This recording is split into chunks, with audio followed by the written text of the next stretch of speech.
Welcome to Speak Sex. I am your host, Eve Eurydice. I am your sex whisperer here on Jolt Radio. And today's episode features two well-known and very talented women photographers whose work I admire deeply. Maggie Steber, who is a Guggenheim Fellow and a Pulitzer finalist and has shot documentary photography in 70 countries. She did a seminal work about Haiti, which is also a book available through Aperture. She worked on a series about African slave trade, which is powerful and moving. And she did a 9-year project on her mom, as you know, her mother was losing her memory, and she did the transplant series, the face transplant, which was a 3-year project. It was a 3-year project, and it was published in 2018 in National Geographic magazine. Yeah. All of these are very powerful images, so please look them up, Google them, and you'll be convinced. And my friend Starr, Sariego, who this is her 3rd time on the podcast, so she's a regular. Yes. Love talking with Eve about sex. Yes. And Starr is also a well-known photographer. She completed the Compassion Project, which was the work of a few years, documenting women who had been in prison. Her work in general photographs, women within some social justice or injustice, right? Quest for social justice, framework. So, again, very powerful work, and please look it up. So today, ladies, I wanted to start by bringing up a question that has been in my mind a lot. As a woman artist, I'm actually in a show with Bunny Yeager. So that's where it came. That's where I've been thinking about it. It's her work and mine, and the curator came up with the concept as like Miami women artists with an erotic edge, I guess, then and now. Love it. Yeah. Perfect. Right. So it's interesting, because when I look at her, I think, well, her work is different from like pin-up photos because it's a woman through the lens. In some of them it's her, so she's her own subject, which is. She was quite beautiful. She was beautiful, yes, when she was younger. And very free, those prints, there are many prints that are not like the basic famous ones. Mm-hmm. And there is, they're more surreal, there is definitely an emphasis on the body that's not so packaged. Mm-hmm. And it's old Miami Beach, so you have like Sammy Davis Jr., you have a very young Hugh Hefner. But also, one of the things that was discussed was that she discovered Betty Page, and Betty Page wouldn't have opened up to the camera if it weren't for Bunny, being a woman and knowing 100%. It's true, knowing how to handle her. And Betty Page actually was very sweetly innocent because she's gorgeous. Gorgeous. Yeah. And so sweet and cute and lovely and sexy.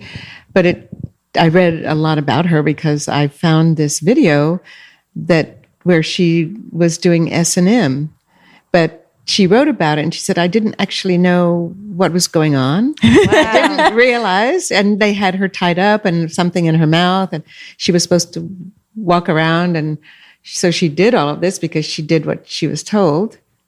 As a model, but she didn't really realize what it was. Mm-hmm. Wow! But she was I think she was very sweet and innocent, and certainly gorgeous. Yeah, and they said again from it's secondhand, but they said that she did have, depression issues and psychological issues that developed later in life, and in relationship to her imagery and where it went and what it became. Yes, right? Yes, I'm sure she must have. Right. But what's interesting to me in that show is that I started thinking about whether or not, because we see Betty Page, with the tiger, the leopard print outfits, and there's a tiger sitting there. So, and then my piece is that next to it, there are a few that are called female animal.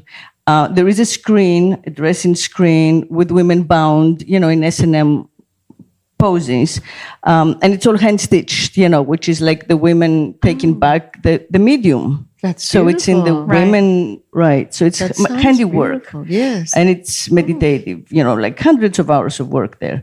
But the question is, can there be an authentic way for us to see as women? And I spent some time with that there, and then, thinking about it, and I'm doubtful. So I want to ask your opinion first, because that's your entire career. So the question specifically is, can women, say it again, what you mean specifically for the question? Well, the question is that we all know what the male gaze is, and what it does to the female body, and how it uses, the female, especially nude, but in general, the female form, in all the different ways, to sell products, to exercise our sexuality, to kind of like objectify, package, all of that. So as women artists, can we see in a way that could be described as a woman's gaze, or are we just kind of like working around the male gaze, which is the familiar trope that we all know, that we all grew up on? Are we going to repeat that? Is there a way out?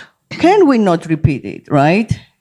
And well, it's actually a very interesting question that comes up quite a bit in documentary photography.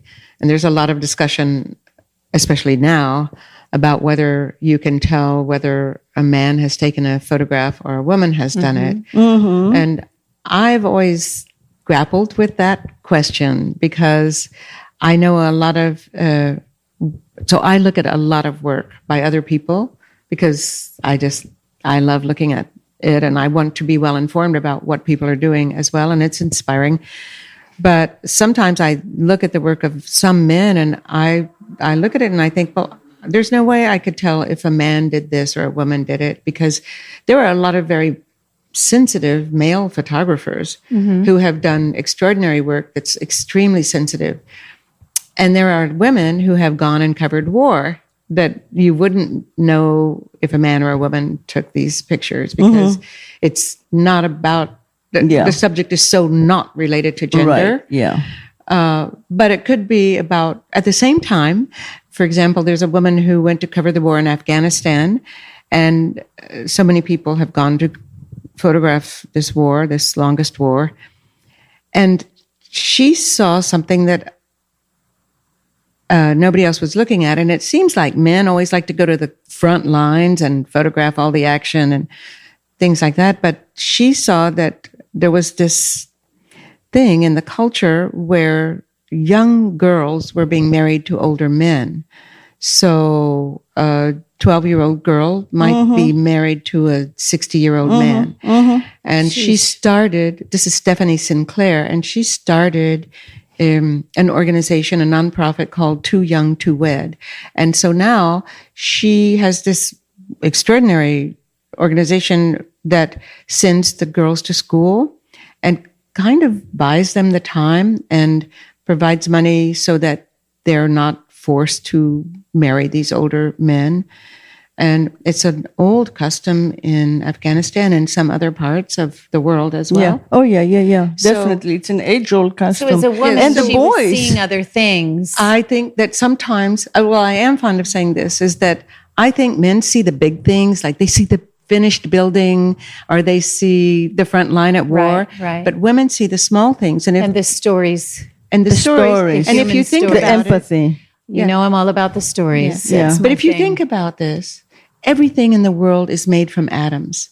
Those are tiny things. And nothing big would exist without the tiny things. And so that's when I start to think there is definitely a female approach or vision Right. that sees the small things that go to make up the big things and the details. And I think that What a great way to put it. Yeah, I just think that's an amazing thing that we do. But I always get a little nervous about saying, yes, I definitely can tell when it's a woman's work and when it's a man's work, where I would say a lot of the times you can, but I'm not sure you always can. You know, what pops into my head when we talk about it is intentionality. Like, I think the intention, you know, or the bias and intention, like both together, like, and even unconscious bias and unconscious intention. When a man is photographing a woman, I think that he has his own conversation, projections, biases, and intentions. And the woman too, when she is being photographed by a man, like, how do we behave when we're in the company of a handsome man as opposed to a group of our women friends who are much more authentic? For sure. So, you know, maybe that reflects in work. You know, when the subject is being photographed by a woman and feels much more comfortable, she might, you know, show a different. And you know, in photography, it's so subtle. It could be the way the body is relaxed or the way a face is expressed. Or even how somebody tells you to turn your head just a little bit like this, and then says, "Oh, that's so beautiful," or "Work with me, baby," or something. Because the coaching. The coaching.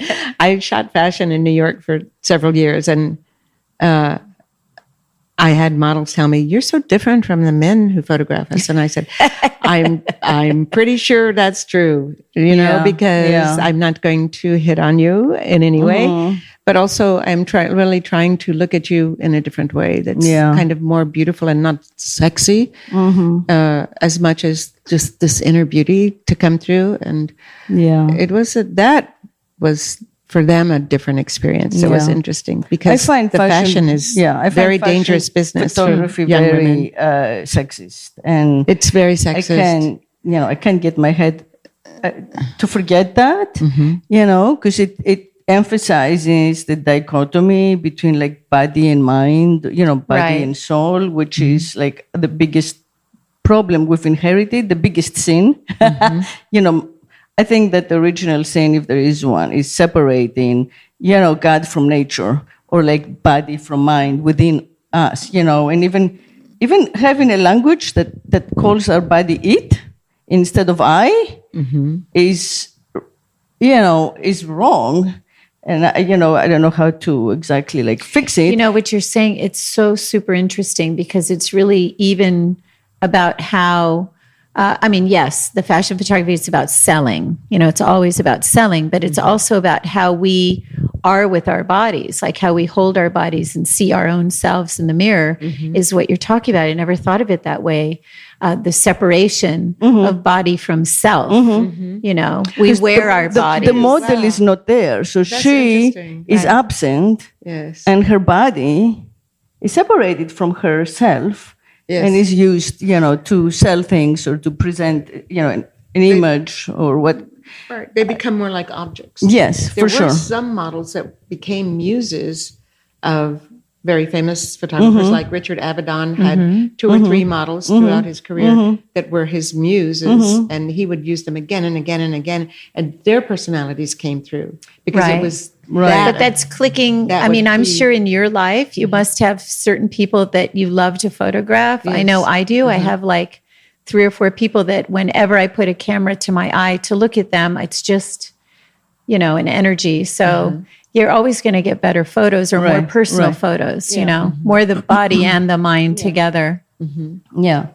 And I also feel that, you know, I mean, again, I feel that the male gaze is super dominant, the same, you know, the same way that the male language is super dominant. You know, the fact is that living in a patriarchy that is as long as written history, we do not have an alternative, like it's an easy alternative where we could say, you know, because the words we use and the values we have of, you know, good or bad, right or wrong, you know, pretty or ugly, all of that's like deeply ingrained to enshrine the patriarchy and like if you boil it down to its like very basics, to protect men from women, to protect what men have got over us, right? So, I mean, I feel like even as a sexual being, so that would be my next question, right?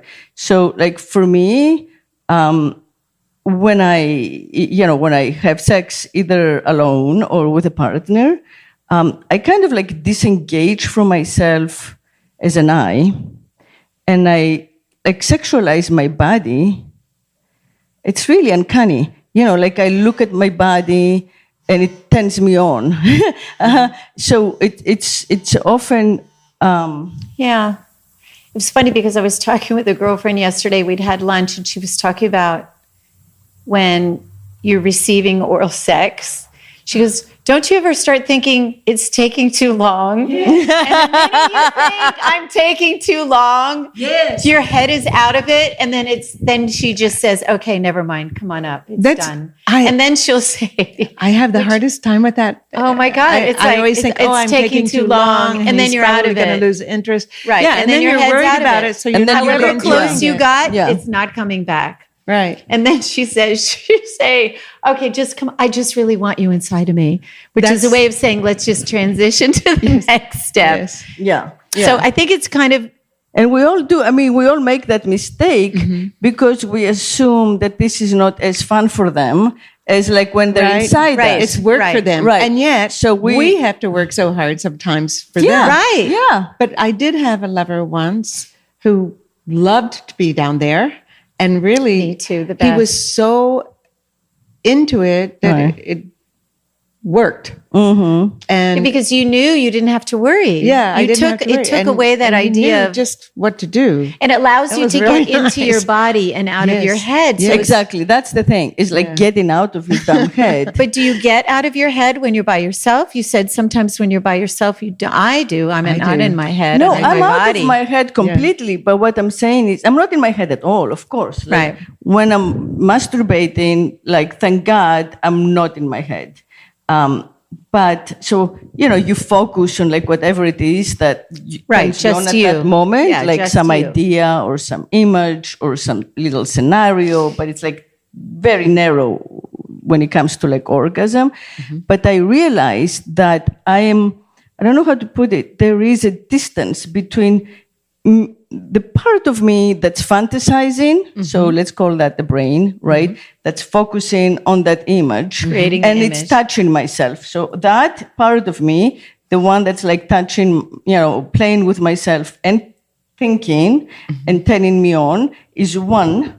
And let's say that's like the consciousness, the I. Right. But then my body, which also should be I, it's not, like I will look, I will like look at my ass or I would look at my vagina or, I will put the sheets a certain way. So like I will be turned on visually, so it's almost like I'm pimping my own body for my own, like, pleasure. You see, I don't do that. And then I'm with guys, in the body. Most of the guys, are not that hot. So I find myself again, like kind of staring either at myself or the genitals or, to get the visual, to get off visually. Mm-hmm. And that practice, tells me, wait, I'm looking as a guy. Like at that time, the way I'm seeing things, and maybe I've learned my sexuality in part from like porn and, but I feel like this is the male gaze, and I'm taking it on. Wait a minute. Maybe it's not the male gaze. Maybe it's just the sexual gaze. Because I find that women, I mean, I won't name names, of course, but there was a man recently I went out with, and a few times he caught me like really looking at me. He goes, "You are checking me out." I was like, "Yep." So I think it's in all of us to find. Right, look at Maggie shaking her head. Well, I mean, you agree?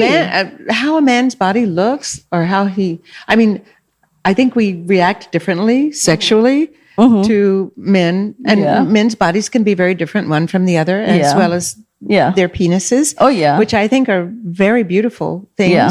But some are better than others in terms of how it fits. Yes. I just mean, Right. Yeah. I don't mean one is better than the other, but it has to fit. One's a better fit. Yeah. One's better more fit. comfortable. Yes. Yeah. And when it doesn't, then it's not much, it's not so interesting. Right. It's not much fun, actually. Yeah. If it hurts, Yeah. because you're just not. I know that's the other Physically. changing the topic, right? But like the whole myth of like the well-endowed, guy. Yeah. And that's mostly, when it hurts, when they're really That's big. when it hurts. Yeah.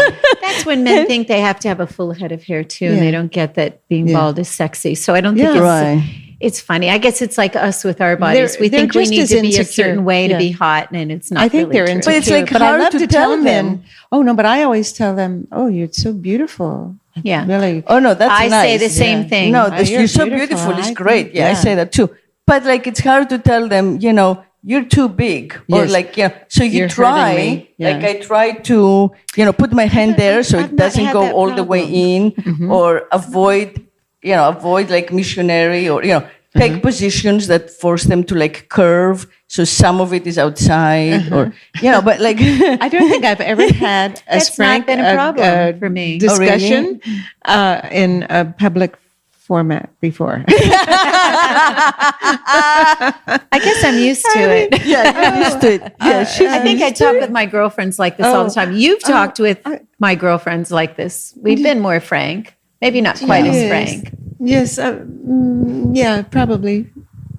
So here's, I think, just a little teeny segue to make Maggie a little more comfortable. No, I'm not uncomfortable. No, I know Actually, you're not think uncomfortable. It's kind of, it's invigorating. It's invigorating. Yeah. Yeah. It's and freeing. it makes me feel grown up. Yeah, me too. Yeah. And also, like being able to like put these like a things- full-grown woman. I can talk full-grown about woman. this in public. Well, that's the whole point, to brag on my friend here who has this podcast, is the idea of like just making sex part of our vernacular, like to talk Exactly, like yeah. Yes. because you know what? I was just talking with our other mutual friend, Tamara, Yes. about how we're still shy to tell men what we want from the beginning. Yes. We are. It's it's why are we still repressed that way? Why can't I say, I want this, do that, little this, what do you want?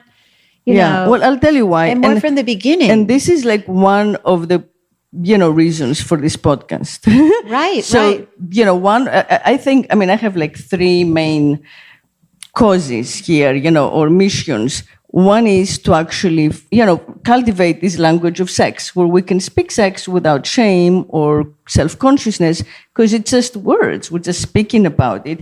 But, being able to say these things and then have the audience hear them makes them more familiar, more normal, more casual, and separates them from all that judgment and shame. The second one is exactly this, that we should all get to a state of like evolution, that we don't confuse our sexual identity and our sexual practice with our general identity and who we are, right? So if you tell a guy, I don't like this, I want this, it should not be a judgment on his like manhood, or how successful he is or how desired he is. It's just like the particulars to get this to work better. Right. But instead, like men will, go flaccid, they'll get, they really like often get discombobulated because they're not in charge. Right. They're connected with like this overall, whatever, machismo or manhood. When do you think concept. they'd feel so relieved? Like, oh, thank God. Right. I would think so, but they don't. I have they to usually practice more being vocal. I'm not very good about that. Well, I found that I recently, in the last couple of years, reconnected with a man I almost married about 35 years ago. Wow. And That's lovely. I'm It just is going a to say. beautiful story. Yeah. It is. I'm not, and I don't expect anything. I don't want anything. It's just nice. But I find with him, I can guide him and tell him to do things. And I've never been able to do it with anybody else. That's wonderful. And I think it's because I'm older now. I don't know that I did it earlier on when I first lived with him many, many years ago.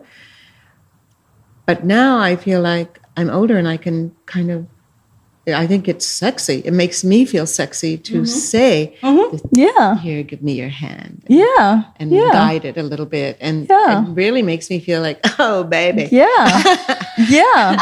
Is he lucky? Okay, can I just say how great that is that you just said that? I love that. And I think it is a matter of maturity. Of course. That's what I'm saying. A man should feel relieved that a woman says, okay, let me help you out a little.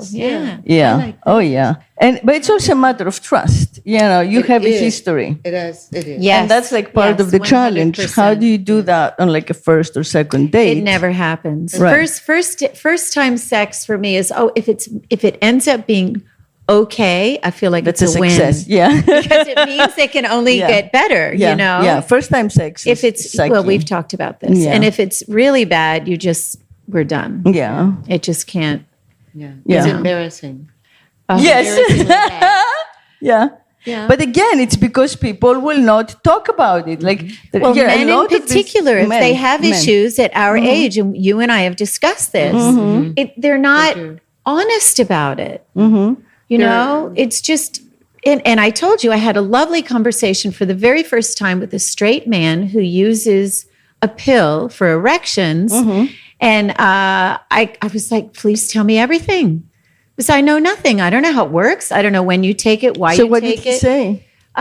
Well, he told me that there are two kinds of pills. There's Viagra and the other one, Cialis. And one makes you hard right away. And the other one you can take and it lasts for a few days. So when you get turned on, then your blood flow increases. And so he likes that one better. That's the Cialis. Yes. Yeah. And I was like, wow. And he's like, I've been using it since my 40s and I'm not ashamed at all. And I was like, God bless you. He would go visit his girlfriend. And as the wheels touched down in the city that she was living in, he would take the pill and be good for the weekend. And I was like, so I don't understand why. At first I thought, why do it's a shame you need it. And then I thought, no. I think it's great wonderful that he can own it and say, I do this and damn, I love it. Because it has not made him shy about sex. So I think some men, as they get older, if there are issues, they're reticent. This was my or last they blame it on the partner, or they say like, she's wrong for me, I'll try again. Or she's a feminist. Or I'm intimidated because she's a feminist. Oh my God, that's the story of our lives. I was told that recently. Yeah. Yes. I was like, feminists like to have sex too. In fact, we might be a little more sexual than the non-feminist. That's a t-shirt. Yes, absolutely. Feminists like sex too. Oh, yeah, baby. Oh, I think we have to make these up. That's the title of the episode. And then in small writing down here, yes, that's the title of the episode.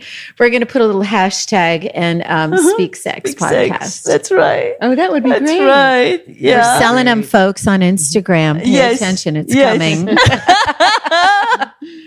Oh my God, that piece in the New Times that I sent you, that was written about me and Bunny Yeager. I gave that girl this quote, which I don't remember saying, because we say things, right? And he made it in the paper. What was the quote? I don't remember. The quote was, the clitoris, the tongue has reached the clitoris and it's not going back. And then I compared like, getting oral sex to be recognized as like, a regular part of our sex experience, to the same as guys planting the flag on the moon. I said, this is our version. Oh my God, I love it. Oh, that is wonderful. So getting the tongue to meet the clitoris is like, I love this. It's been there and it's not going back. We're not giving up on that. But I think also, unless they're really interested, men don't always have a good look down there. But maybe they do, because there are all these magazines where you can really examine the vagina and the clitoris. Right. I found this magazine once that was nothing but picture after picture after picture. I've seen that. It's so amazing. And I had they're no so idea different. They were so different. Yeah. I agree. But generally speaking, they're constructed basically the same. So I think sometimes they don't really get to have a good look at it or something. And so they don't. Yeah. And they don't understand that one thing does one thing and another thing does another thing. Yeah. And so many women don't. Because we don't. So many that's women true. don't know about their own anatomies, what it looks like, where your urine comes out. Yeah, Right. It's another hole. No, it's true, but that's true. Well, that's why we all need to masturbate, first of all. Because once we figure out, what works. You have to know what makes you happy. Yeah, then you can tell your partner. Yes, I like and this.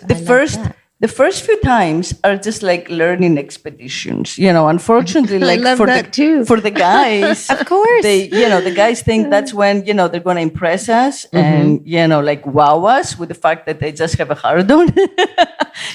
But the fact is, you're learning that makes each me other. so sad. I know it is. But I wish that men would also take more time. Like Right, sometimes yeah. I think they just want to get right to it. And if they knew just to take their time a bit more, that I think we enjoy it more. I think, like, I love to be kissed, but I've been with men who just didn't kiss. And I always say, bye-bye. but this is how to unlock the first door to the secret room, which is down here, is kiss. Oh, yeah. And sometimes I'm fond of saying, sometimes all I need is a good kiss. And sometimes that's all you need. Right. Because it reinvigorates or it restores your faith in yourself. A really good kiss that's kind of lingers and, not a French kiss where doing that lizard thing. Where It's the some guy combination sticks his of tongue just in and out, it's just horrible. Yeah. But there was this woman. A sensual kiss. Sensual. Oh, it's everything. Well, it also gets you out of like your headspace of like, Yes. being who you are in the world with your friends. You're feeling and it into all sex right space. here. Yes, it's true. It like tells your body we're entering a different moment. I always say the kiss is everything. If The a kiss man is is a good everything. kisser, I Yes. know we're going to have sex. Right. If a man is not a good kisser and it doesn't, and you're just like, and I almost even think, and we may have talked about this, I think there's a biological chemical There must be. exchange where some men just taste good. True. Yes. True. And others you're like, oh, Right. that's a bad Yeah. taste or a bad mouth, or Yeah. is there, you notice that there's something Right. unpleasant. Yeah. I don't Right. know. It's And that's like interesting. the mouth, pheromones. you're right. I love the way you say it's to unlocking the first door. Yeah. To the secret Yeah. Yeah. room. The secret chamber. The secret chamber. That's so perfect. Yeah. Wow. There was this wonderful article written many years ago. You can still find it. You can Google it. And it's called How to Kiss a Woman. And it was in Esquire magazine. And even recently I Googled it and found it again. But this woman wrote every man should have to read this article. Okay. I think we're all going to be Googling it and putting it on our Facebook pages. How to Kiss a Woman. And Sending it to was in potential Esquire boyfriends. magazine, probably in the 70s or 80s. And it's the how-to Yeah. article. And it's funny. And it talks about things you shouldn't do. But it's just such a great primer. And I really encourage all men, if there are any listening, or all women to find it and send it to men who you would like to have kiss you in that way. Yeah. But we should post it on Facebook like once a week. It would actually be fun to do a little photo series. Oh, Giving that's a great idea. Giving men the That'd be article to great. read and photograph them as they're reading it. Oh, yes. Just like, Or maybe you could do a series of good kisses. Good kissing. yeah. Good kissers. Yeah. Good kissing. Yeah. Yeah. I See if you can photographed replicate a that. family portrait today, and the little boy is 7 and his sister was 5, and they just started kissing each other, and it was the cutest thing, like on the lips, but it was sweet, like they were mimicking a passionate thing, but it was like, oh my God, so beautiful. They were so cute. Yeah, kissing is everything. Yeah. I agree, Maggie. Kissing is everything. It's really Well, it's interesting, like in some cultures, in most cultures in the world, America is Puritan, but like in most cultures, people who are, kissing is just kissing, like, brother and sister kiss, girlfriend and girlfriend, they go to school, they kiss, boys hold hands. It's not such a, rush to sexualize everything the way we have it here. Yeah, it's more innocent. Yeah, which I think it's nice because it allows you, your body can feel like touched and loved without it, immediately being like a sexual choice. Do you want to be sexual or not? But the other thing that I think has affected, American relations between men and women is the dating apps, because I feel that a lot of the men are like quick to kind of give up because they feel, okay, they can find someone else. They can try someone else. So instead of like taking, I think it takes 7 sexual tries. Like I think people should have sex 7 times before they can judge how they are with each other, thoroughly, like truly. What about, okay, so this is and most men do it like twice, if I'm not mistaken. That's like and my they're own. done. 7 different And then they dates? guess that they think that they know. Sexual encounters. Yeah, have sex. Yeah. 7 different times. Seven but different not like times. in the same night. No. But you have, if you have 7 in one night, I think that's a very good sign. then you don't have to try. Yeah, you may have to skip. Then you've won. Testing. You can't walk after. It's winning. Yeah, I think that's a keeper. Yeah. So that's interesting. So even if it's like, well, if it's terrible the first night, you think give it 6 more tries? Yeah. I feel that most people have sex. I've been falling down on that job. Well, I feel that most people have sex with the new, the way they did with their ex, whoever they were with last. They kind of like repeat what they did last time. Yes. So it's not going to work on you. Well, that's such 9 an times out interesting of 10. theory. So you have to kind of unlearn. You have to train them to not do those things that they're used to and do what you need. That's right. And because they're like sensitive creatures, men with That's their why egos. they need guidance.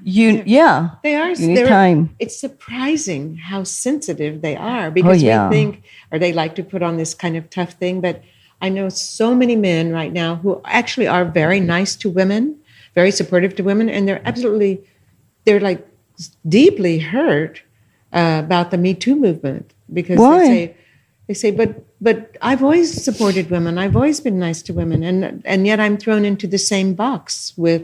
I don't understand that. If they have not done anything, what box are they thrown into? They think that we then throw all men into the same. Well, that's not thing. true. But but those are usually men who are particularly overly sensitive, I think. Right. And there are various reasons for that, right? So, but anyway, I've just had men photographers kind of tell me sometimes that I just feel like I've always been supportive of women. I treat them like ladies, but I also, regard them as colleagues and equals. And yet I feel that I'm being criticized just like some guy who, touched a woman. Who's the harasser or abuser or a serial and I said, well, I think you're just rapist. overly sensitive, but I can understand, but now you maybe understand how we sometimes feel that we're all thrown into the same arena and that we're not looked at as individuals, maybe.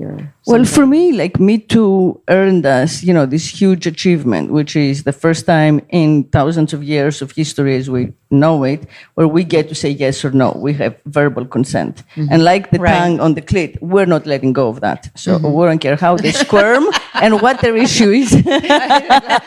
If you're not going down, we're not going out. Yeah, you're going down, and we have to say yes. Oh, that's funny.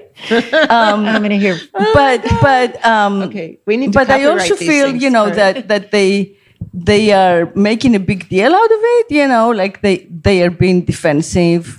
Very defensive. Some of them. Yeah, way too easily. I mean, the people who went down had to go down not only for what they themselves did, but because they were famous and they were pillars of society. Yes. And so they have to be the ones who are seen as an example for everyone else, right? Yes. So if your plumber like grabs your ass and you do something about it, it will stay between like 2 or 3 of you. But, if you have people who work on TV, who are really famous, who are very powerful, who are taken down, then it makes an impact on the rest of society, on, patriarchy, that some things are no longer legit. And those things were never discussed, even in our generation, in our youth, no one even mentioned it if like the boss would grab your ass or, someone would ask someone for a blowjob, so long as they didn't like force it, right? And didn't do anything beyond like make the comments in the office or like say, do you want to go, right? And then you were not forced. But you were indirectly, in some sense, forced, because many women who were younger and not so clear about, right and wrong. I don't know if you want to call it right and wrong, but, boundaries, because they were not discussed. Those boundaries were not discussed. And with the advent of the sexual revolution, we kind of felt, okay, our power wasn't like having sex, right? We were no longer repressed. We no longer had to wait for marriage. This was our power, our newfound power to just give it away, which is, we had to go through that stage. But then it became hard for women to know when agency came in, because it was like, okay, without really regard for what they wanted or where they were in the process. So both in college, with all these young students who would sleep with professors, not because they wanted them to, it was power stuff. And the same in the workplace, where women weren't thinking about it. They weren't even thinking about it. They felt it was just like part of the course, and they would go along with what was needed to secure some position or other. Right. And so it had to be discussed. It had to become a huge issue for women to finally understand that they don't have to do that. Right. That they can separate actual sex and sexual pleasure from like sex as something you do for transaction, for advancement or to make your life easier, which is part of what sex had been always before the sexual revolution. It was like the husband wanted it, and you just lay there and let him do it because it was easier. You endured it, right? Yes. So we're past that. Hopefully. No more enduring sex. No. Yeah. Well, it's interesting, back to what Maggie's saying and what you're talking about. I think for men who are overly sensitive, they really shouldn't be, because I think it's a matter of just look at it and take what you need to take. Maybe you don't need to take anything. Maybe you are this perfectly enlightened man. None of us is perfect. I mean, I think of the Me Too movement similar to racism, and how as a white woman, I try very hard to educate myself, and I make blunders all the time. And when it gets pointed out to me, I go, okay, I will never know everything. Like a man will never know everything about this whole Me Too sensitivity. Right. True. So if a man is sensitive, I think it's like, don't be, just listen, pay attention, learn, take the pieces that work for you, and then, leave the rest. Don't be so sensitive. Yeah. It's a learning opportunity. They're so super sensitive, not just about that, but I find about other things as well. Yeah, but that's kind of locked in ego, because it's like, I'm the good guy. Right. It's like, no, that's it's exactly like what I'm the good white person. Yes, No, yes. I mean, my intentions are pure, but it doesn't mean I don't make mistakes. Same with men. You can think that, but I think it's a lot ego. I think you're right. That's exactly what it is. It's ego. Yeah, and the thing with the Me Too movement, like we want to emphasize that it's not about individual men. It's not like a gender war at all. It's about a re-education of all of us. That we as women men are Including women. Yeah, Yes, including women. Yeah, very much so. It's a huge idea. Right. Really. It's a huge idea. And this whole thing, my daughter calls it rape culture. It's real. It doesn't mean that, we're accusing all men of being rapists, but it's just the realization, putting in words the fact that human history has been based to a great extent on rape, like whether it's war, you rape the women of whoever you're conquering, or, ethnic cleansing, or, even like issues of migration, they all happen at the expense of like the woman who is being used. So you probably know that, Yes. Speaking of the trade slave, the African trade slave, I mean, not only were the men, treated as objects, machines. I don't know what to call it really, because it's unfathomable. But the women were doubly abused because they were also open to being raped. Yes. And they were quite often by the slave masters, or even if it wasn't the master of the land, even by the merchants. The people, in the boats. Yes, they brought them here. Yes. Yeah, the people everywhere. holding them Just everywhere. with chains. Yeah. In the whole pronoun thing where people are, I have friends that are pissed off about it. And I look at them and I'm like, why? It's just a new way of thinking. Yes. Yeah, there are many people who are pissed off about it. I must say, I would like them to come up with something original. I mean, it has to come from them. But like even them, like they, yes, it's plural and inclusive and gives them like space. I understand that. But how beautiful would it be if they just came up with some new... Well, there's Z. Z, which is great. I like better. It's easier to share. We all know what we're talking about. Not he or she, but Z. Exactly. Or shim. I mean, there are different variations. Which one is shim? I think... I'm not sure. Male to female to male. I don't know. I'm not sure. But I just saw recently published somewhere all the different pronoun breakdowns. That's great. But I like Z. I think Z is quite beautiful. Yeah. Z is nice. Yeah. Right. Instead of he or she, Z. Z. It's a non-binary. Oh, I like that very much. Yeah. And it's easier to remember. Yeah, Right. exactly. It's easier to also make sense as you speak, because you can say they about something in the plural and then they about the person who is identifying as they, and it becomes complicated. And we want to be accessible. I mean, I feel, for this to work, this change to work, it has to be accessible. It has to get to as many people as possible. Yes. So we're in first generation. Our job to make it simple, right? Otherwise, and then, beyond the West, we have to also try to send the message out to all the other more repressed, much more patriarchal societies out there that are still 2 generations ago in terms of women's repression and sexism and all that, or 3. I think it's like the iPhone, though. We're in 1.0. I think this is going to continue to evolve. Yeah. Maybe in 5 years we'll be at 3.0 and they'll have figured out easier But I agree ways. with you. I think that all the people who are changing their gender, whether it's surgically or just, aesthetically, are at the forefront of this, because we are working with this idea of, gender is something that it's both a hoax, like girls wear pink and boys wear blue, that kind of men are from Mars, women are from Venus. That bullshit is a hoax, the artificial cliches. Right.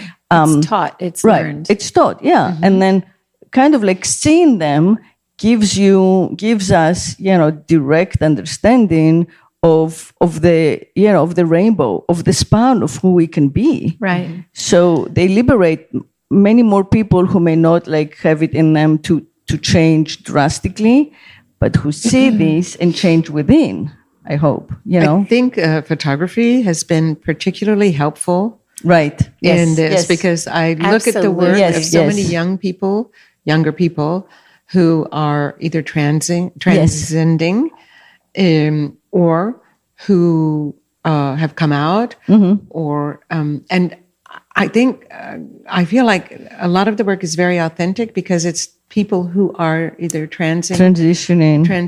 Thank you for that, and or who have just lately come out, or have partners that are transitioning. Yes, and they photograph that, and there's something so authentic about it that it's not somebody who's not of that ilk, photographing it, which is, I mean, as a white woman working in quite often Black countries, I always feel a bit, I worry a little bit about it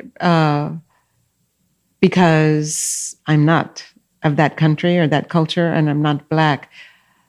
But I also think the heart wants what the heart wants. And for me, this is the most interesting culture and history. And I think Black people are beautiful. And we have taken so much from them, culturally, language-wise, dancing, movement, clothes, traditions. And I think that it's extraordinary. And so we just can't help who we fall in love with or, what we fall in love with. And so, and I also like to think of it as a way for me to learn things. I'm never going to be able to stand in the shoes of a Black person. No. But I can be open to learning from them.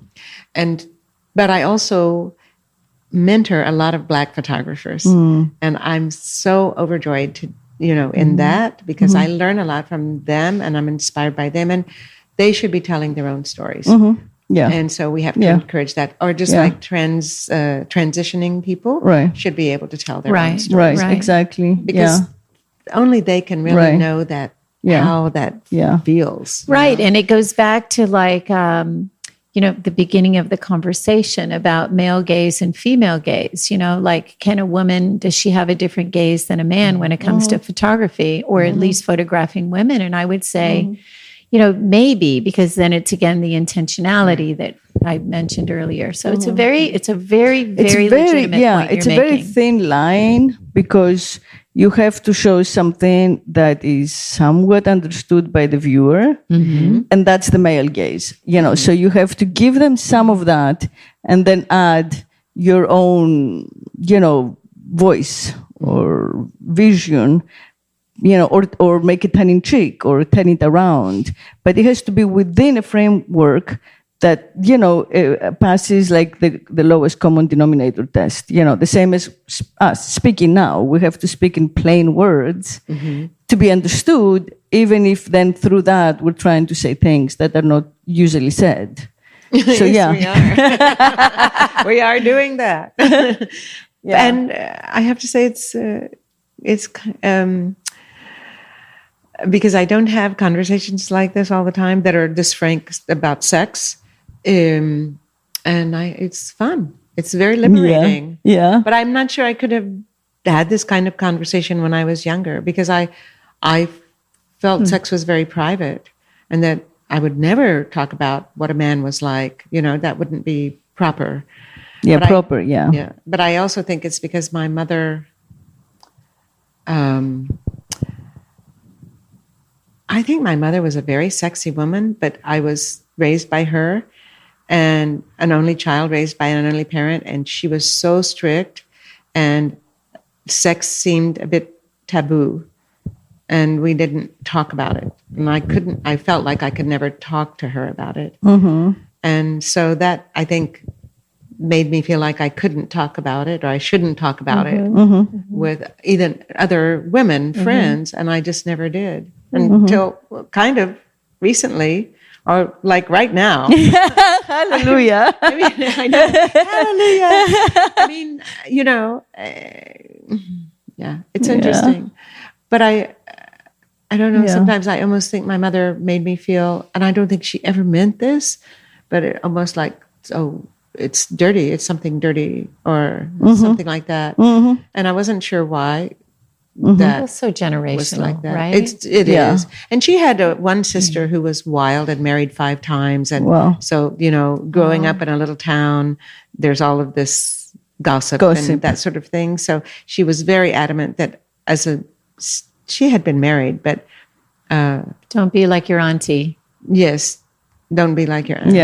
Yeah. Shame the family or bring a bad name to the. So I was a very good kid, and teenager, and then I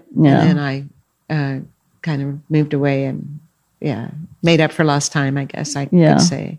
Well, I feel that America, because of the whole melting pot thing, has given us the option to kind of move past that and the old world, because it's very neighborhood and, gossip and judgmental, because it's static. It's taken longer. And minority communities even longer, because, they have been trained just like, keep your head down, stay quiet and survive, Why would you open your mouth and talk about these things or ask for anything, so long as you're alive and you have a roof over your head, right? So their standards were at that level, the old world level.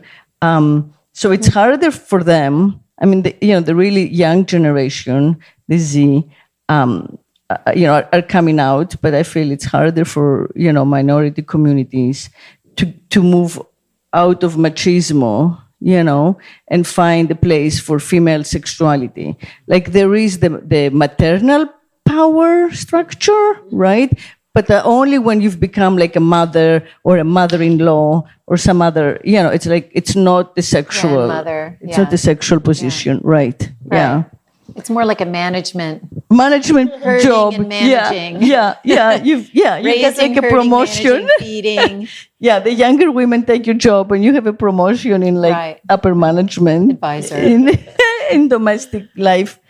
But, I feel that I compare what women lived like to a little bit to, I don't want to say slavery the way we know it from the African slave trade, which was much worse, but a source of slavery because they never had a say. It was like, even my mom, that's like one generation past. My mom, her father chose her husband. She married when she was 18. In Greece, on the island, on the Greek island. Mm-hmm. She never had a bank account in her name. She never had a job, of course. She didn't drive. My dad made all the decisions. To this day, they're still together. She's only known him. So, like, even to go like shop, she had to ask him for money. It's like kind of like it's a very dependent and had I stayed in that world, I don't know. But the way it looked through my grandma and my great-grandma, it looked like I was going to pass on to some guy that my parents approved of, right? And then I would give up my dad's last name, who owned me, and take like the stranger's last name, who would then like own me. Yeah. Legally speaking, that was the setup.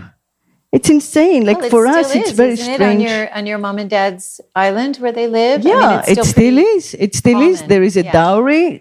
Like the stitching that I do, originally it's the dowry that you pass on to your daughter and she takes that to like the new home with the stranger who like fucks her. It's just so strange. The whole, from my point of view now and who I've become by living that world. Free, baby. I broke free, very young, at 15, and haven't like looked back. But yeah, breaking free like gives you that space to look back and say, women were like chattel, I bet we would be surprised to learn how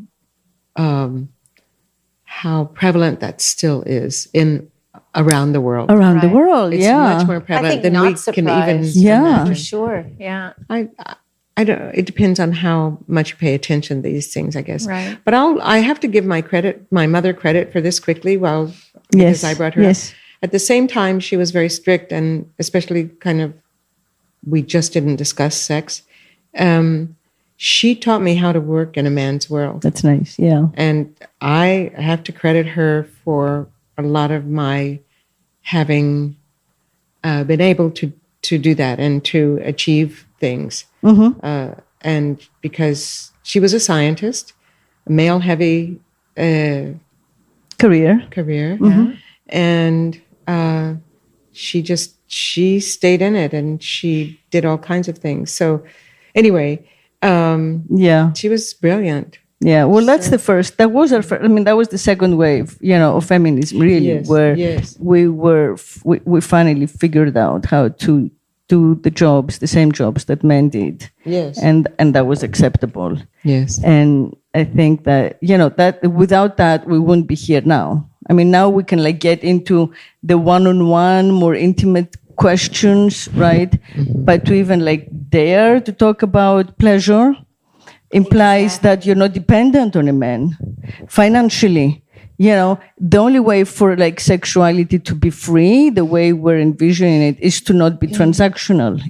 If you have to sleep with someone because like you need them to support you, then all of this is moot. So like financial independence, but wouldn't that be the ultimate goal? Is a requirement. It's a first requirement, I feel. Yes. Yeah, I think it is. But wouldn't it be a great goal to like be, even if you chose that kind of transactional, I'm married to you and you support me, but still have like a, great sex open dialogue. And I mean, I think that does exist with couples. Yeah, it does I have friends exist, that have it. but Not many, but I have a few that have been married for 28, Many 30 years, yeah. and they still have sex with their husbands. And they're enlightened. Yeah. Or they're just well, I very feel open. if the wife is educated and at least had a career that she then gave up for the children or something like that, then it's more likely. Yeah. But if that's your contribution to the couple, basically, that you're the trophy or you're the womb, then it's very hard. No matter what your intentions are, in practice, you just know. You know where the power lies. That's the whole thing of Me Too. We self-censor because we know our place in the power structure. So, we have to be in a position of relative independence. Look at it, yeah. To be able to know our truth. Well, and I would say that for you and I, both having been married, I think feel more powerful in my life since I've been divorced. Oh, yeah. It's not having to be accountable. I mean, seriously, I think, and I've always said photography saved my life because it kind of happened at the same time. I got into photography right before I separated and got divorced. And so, but I think that I am a completely different person. So I think you're right, not being tethered in a way. I think you're right. I'm just going to 100% agree. I think when you're tethered transactionally, it's just going to be an automatic censorship. And it's not like in relationships where there's a give and a take. That's a compromise is normal. A censorship is different. Right. Yeah. Yeah. Self-censorship is different. The challenge for us as single women and as women of a certain age and women feeling stronger than ever, like Maggie, you said, you talk about and say things now. We talked about on the way over here that she would say things now to people that she probably wouldn't before. I feel the same way. So, how do we then find a way, and you and I talk about this all the time, Eva, how do we find a relationship that allows us to continue to be kind of as having a rise to the level that we are personally, to find a man then to kind of continue that. Do you follow what I'm saying? Yeah. To kind of have a sexual or emotional relationship with someone where you can still hold the place we found ourselves in without kind of slipping back into that transactional thing. It's very difficult. I think that's possible to do. I think it takes figuring somebody out. I don't think that, anytime you develop a relationship with somebody, it's, even if you start living together, for example, it's still feeling them out and them feeling you out. Because it's one thing to date, for example, and then it's another thing to live with somebody. And then whatever the goal beyond that is, is yet another thing. But I think we have to give ourselves time to get to know each other before we take a big step. And, but I think especially when you're younger and you fall in love, it's just so beautiful and wonderful and you're walking on a cloud, and then, reality sets in and you didn't bother to find these things out. But I don't know. I've never been married. I never really was very interested in it. I love children, but I didn't care to have my own. I think women who have children are the bravest people in the world. Yes, I agree. The bravest ones. Double down on that. God bless them. God bless every woman who ever had a child. That's right. Or whatever you bless, whomever. Yes. Allah or Yahweh. I don't care. Yeah. But that I so admire them. Anybody who had a child, I just think these are the bravest people on earth. Yeah.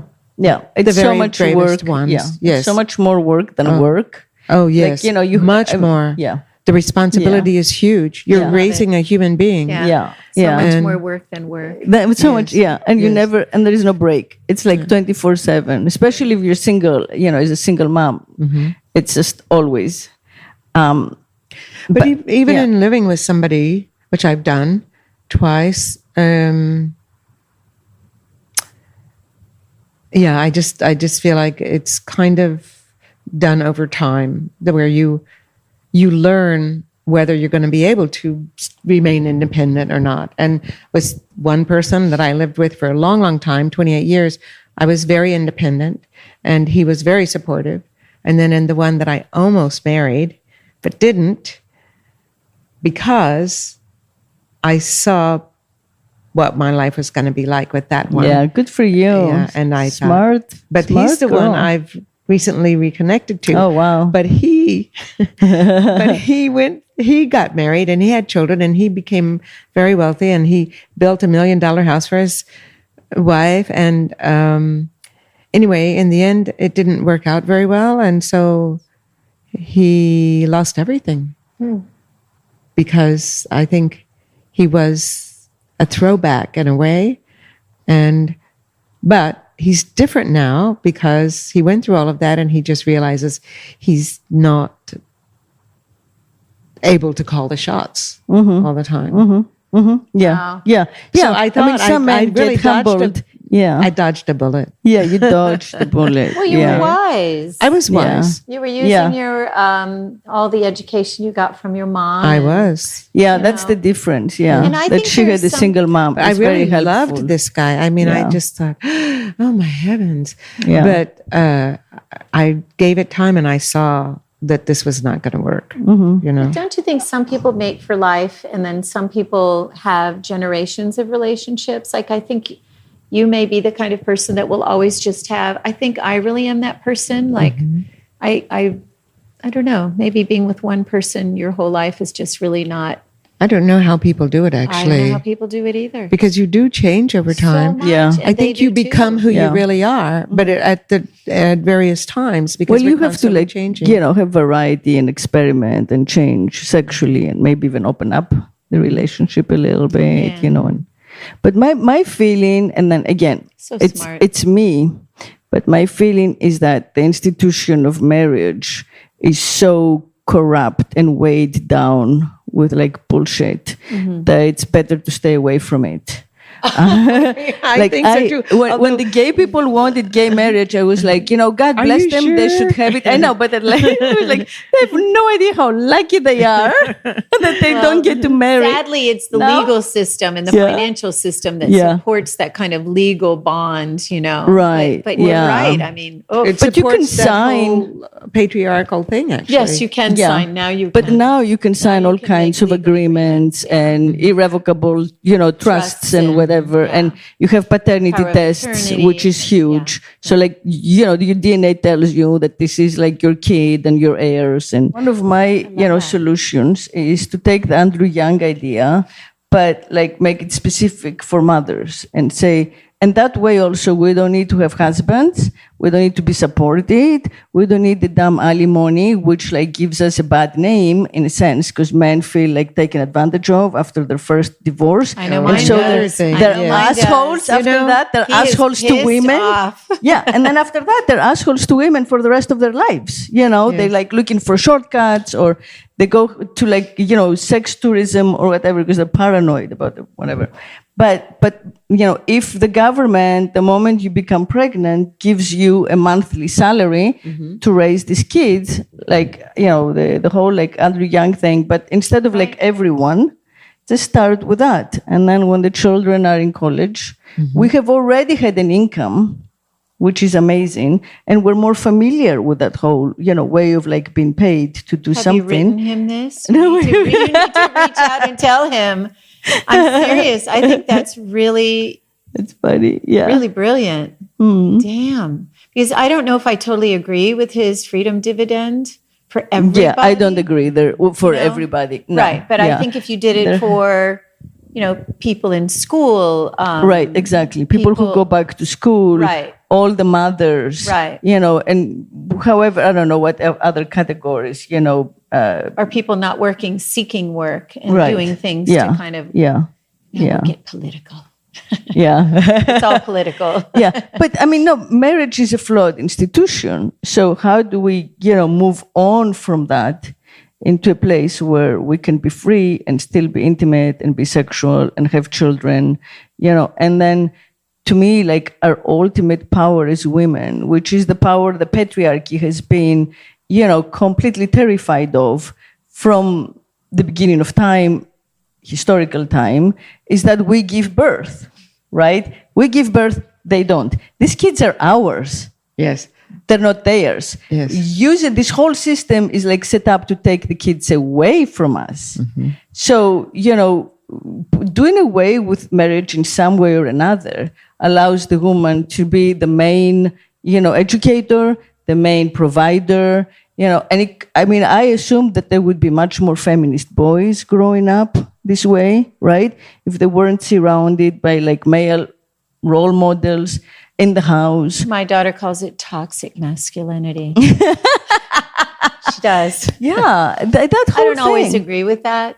I think things may be moving that way. I mean, both my kids have said they aren't getting married, and now my son is getting married. But I know that if marriage was a complete contract that you can negotiate and then renegotiate every 3 to 5 years. Right, yes. Imagine how things could be. No big brouhaha, no party, no gowns and... and I think socially we make it such a...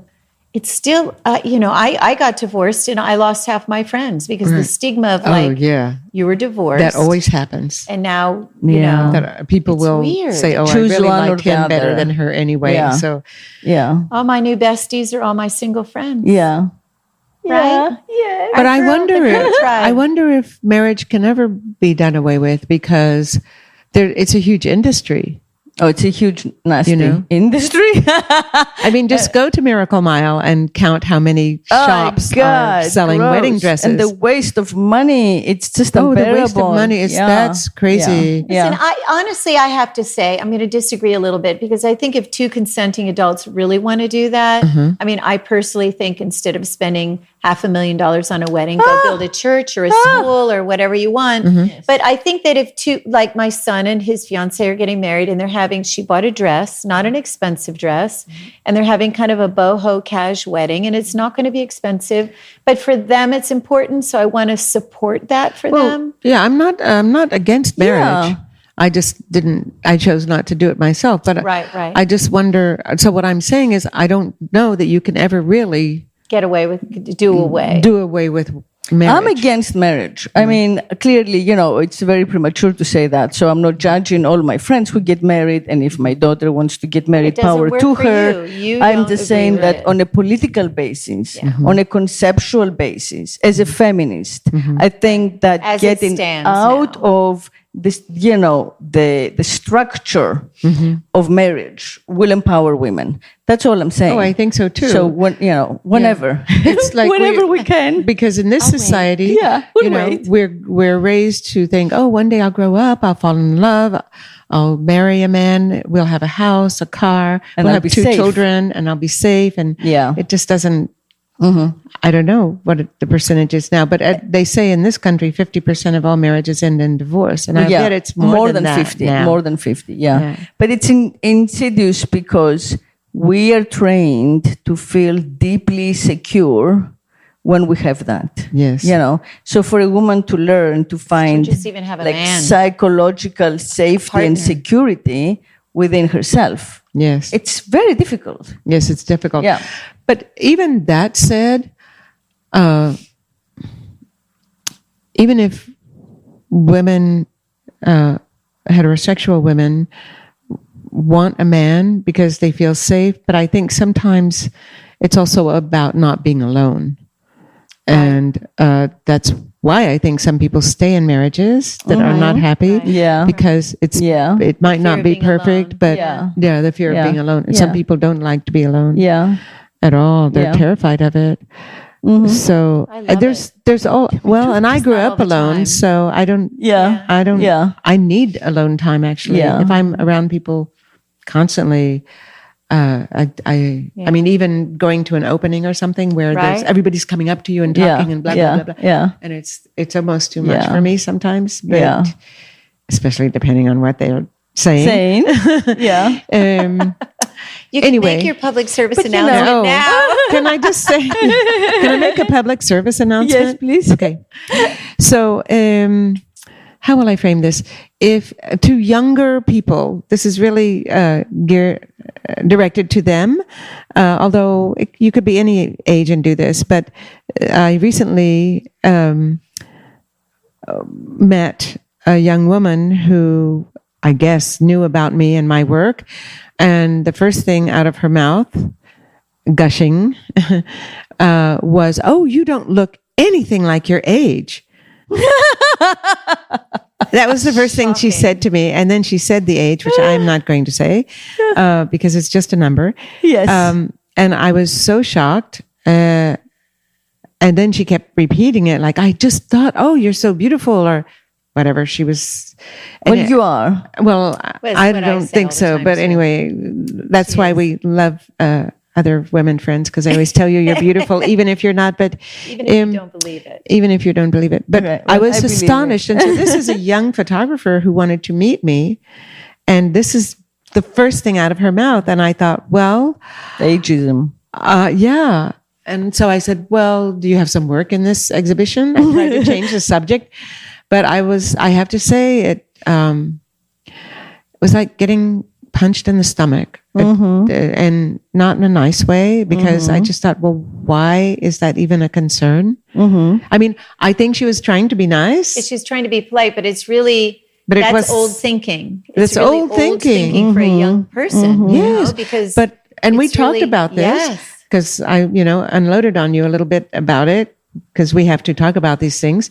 And I just think it's because of social media. There's no filters. People will say anything that teenagers say, "Oh, you should kill yourself because you're so ugly." Or, right. I mean, they're saying horrible things, and I just think they don't think, because they just, because they could write whatever they wanted. So they say whatever they want. And there's not this sense of social etiquette, I guess. So, and because I had just had a birthday, so I already wasn't that excited about it. I mean, glad to be alive for another year, but not happy about the number. But so for those young'uns who are listening, just if you find somebody that you really admire, don't say that right out of the gate. Don't say that at all. Yeah. What does it have to do with anything? Irrelevant. It's irrelevant. Yeah. And I can guarantee you that if I was ever judging this woman's woman's work in a contest, well, I like to think I can rise above that, but I would certainly remember it. Yeah. And then we never know subconsciously how that really has us reacting. So I mean, I really try to rise above these things, but you never know. Yeah, but we're all spirit, and we should communicate at this level of spirit of each other. But we're in a youth culture, and the social media is emphasizing artist to artist. Well, I thought about creatives to creatives, woman to woman, artist to artist. Yeah. It's like, well, thinking about it after the fact, or your work. I wish I had taken her into a corner and just said, "This is not." Something you want to say. Clearly, you're excited about meeting me, but this is not the first thing out of your mouth, honey. Yeah. Right. And in fact, it's never out of your mouth. Yeah. Because you're basically talking to me because you think I'm important. And I've been around a long time, and I know a lot, and I know people, and I can mentor and all kinds of things. Exactly. So mentor is recognizing an importance, but you're putting it on this very crass. It's a crass level. Yeah. I'm more than that. We are more than our age. Right. We're all these other things. Right. That's the least important thing. I think for you in particular, having known you now for many years, or 5 years, you're really a very kind of interesting person. You want to talk about things and issues and topics. So it's just really that, maybe if you were a guy and you had a big ego, you might have been all swag about it, but it was offensive, It's no, let's talk about our brain, or the way we see things, or how we make art, or. But I do feel that this culture post 21st century, post social media explosion and post big tech explosion is very youth focused. Absolutely. And youth, worshiping. And there is the respect that we had for our elders. I mean, I had it very much, like my mentors in creative writing and in art were like gods. They were gods. And they taught me not just how to work, but how to be a creative. I would do their errands. I would hang around them. I was always, there learning how to be in the world as a creative person, right? And we read, or looked at the art or studied the art of our, mentors, mothers, fathers, spiritual, artistic, creative, elders. And that was huge for me. And I honored that, so when I did something, I would name in whose tradition I see myself always and why I do it. And now it's like, I love that. That's ends. Cool. Right? Well, if you're learning from the masters are people who've been around a long time. Exactly. And grown from that and become wiser. Right. And then pass the wisdom on. Yeah. So that's who we are. Yes. We are becoming now the mentors, we are becoming, but somehow in the culture, there is always like this quest for the young new voice and the young new whatever, photographer, painter, yes, the writer. Next new 23-year-old sensation. Yeah. And in our media, specifically in our media, I mean, that may be true of like models or athletes or many other jobs, but in our world of like creative output, experience makes a huge difference in the quality of the work.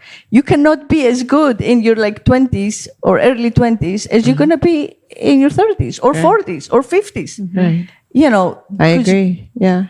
Because you learn so much. Get deeper. Yes. You get deeper. You have more experiences.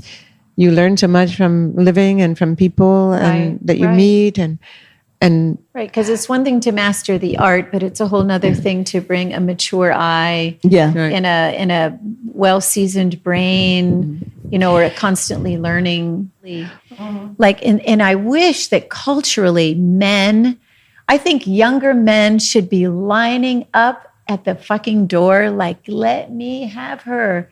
Because we are finally where they wish a woman would probably be. Yeah, exactly. I've had some younger lovers. Yeah. It's not always as interesting as you might think. No, it's not as interesting, is it? They have a lot to learn, but we can teach them. But I'm not interested in raising a lover. No, agreed. Much. Yeah. But bless their little hearts, they're trying. And we love that they even want to look at us, right? Yeah. So, yeah. But it's nice. So just draw on that. Draw on. Yes, I will. And now that I've talked about it for a couple of days and thought about it, now it's like I can let it go. PSA. Well, I got to it is an official. And our audience is, I'm going to say 80% young. So you're at the right place. But anyway, it doesn't matter. No, it's okay. Should I? No, I don't want to stop. Okay, I think she's saying something about somebody's car. I don't know. It's fine. No, it's fine. Couldn't be mine. It's okay. It's okay. I won't worry about it. Podcast listeners, this is happening in real life. I know. Real time. Anyway, I think like we could. What time is it? I think we could wrap it up here. Yeah, I think we could wrap it up. Yeah, we've run the gamut. Yeah, maybe gamut. Not, but a pretty good gamut. I mean, we could talk about this every day, couldn't we? Yeah.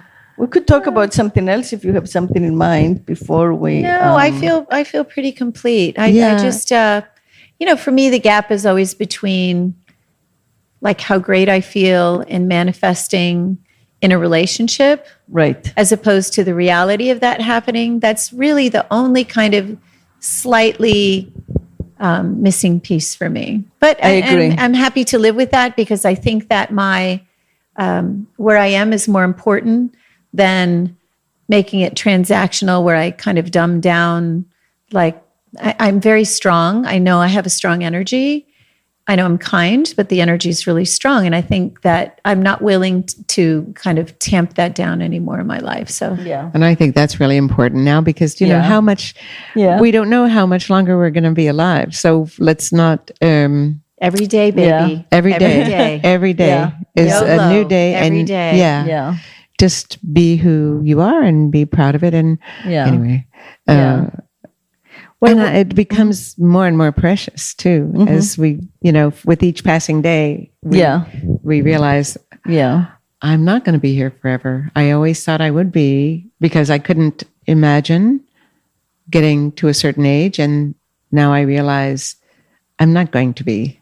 So I have to make every day count in some way, even if it's just to feel the sun on your face. Right. Oh, absolutely. Smell the ocean air. Or feed your soul. Feed your soul. Feed your body. Feed your heart. Be with people that really support and love you. Yeah. Are you listening, young people? And don't sweat the small stuff, right? Yeah, don't sweat the small stuff. Yeah. And yes, part of it's hard not to, but don't. Part of where we're at is that we're at a place where we've brought all of the aspects of ourselves together. Yes. Yes. And that's it's a great place to be. Where you can finally make sense of what you've done, your work, your thoughts, your beliefs, your place. It's amazing. It's amazing. It's a powerful feeling. Yeah. And it's okay if we do it alone. That's totally cool. Well, we have our friends. Yeah. Yeah, we have each our other. friends.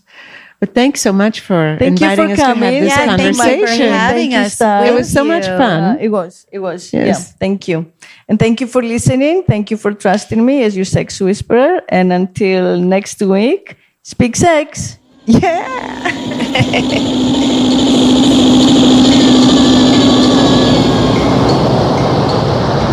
If I could make love incessantly, I would be God.